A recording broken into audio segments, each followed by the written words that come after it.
Tu sais, comme un exemple, là, je reviens avec des exemples. À la pharmacie, quand je bois ma méthadone, des fois, ça arrive qu'il y a de la petite mousse dedans, dans le fond de la bouteille. Puis je me suis déjà fait appeler. Ben, premièrement, c'est très infantilisant. Aller à la pharmacie, puis il faut qu'on boive devant la personne. Je comprends, c'est des narcotiques, des médicaments très puissants. Quand ça fait déjà 30 ans que tu vas tous les jours à la pharmacie, une année, tu sais, ça devient infantilisant. Donc, comme j'ai dit, j'avais la petite mousse dans ma bouteille. Et puis, la pharmacienne, ben, la technicienne plutôt m'a rappelé chez moi. Elle me dit, ah, faut que tu reviennes à la pharmacie, tu n'as pas bu ta bouteille de méthadone au complet. Donc, je retourne à la pharmacie. C'était genre de la mini mousse. Je suis parti à rire, j'ai fait, voyons, c'est une vraie joke. Je veux vraiment, je dis, ok, je vais la finir la bouteille. J'avais trouvé ça pathétique. Ça ne change rien dans la dose que tu bois, mais j'avais trouvé ça très drôle. Ouais. Non, mais je peux conter une histoire d'une de mes amies qui est décédée aujourd'hui.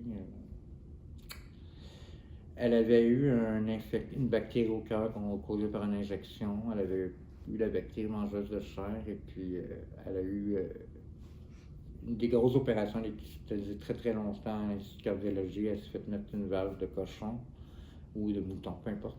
Et puis elle a passé nombreux temps à l'hôpital, elle est partie parce qu'elle avait des problèmes de consommation, il a fallu qu'elle revienne, l'infection avait repris. Et puis elle était dans un hôpital, et puis elle avait des problèmes de consommation d'opioïdes, elle prenait beaucoup d'opioïdes. Puis ce qu'on lui donnait à l'hôpital, évidemment, c'était pas assez pour ne pas ressentir les effets de sauvage.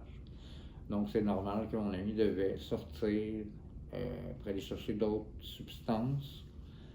Et puis les infirmières étaient tannées, ne voulaient pas qu'elle sorte, ne comprenaient pas.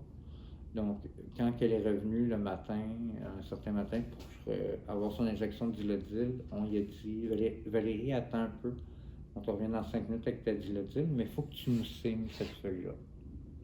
Puis mon ami était tellement sauvage, elle n'a pas regardé ce qu'elle a signé, elle a juste signé, on lui a fait son injection, puis on lui a dit, OK, tu prends tes clics, tes claques, tu t'en vas. Fait que ce qu'elle a signé, c'était son refus de traitement, puis elle est décédée 2 mois après.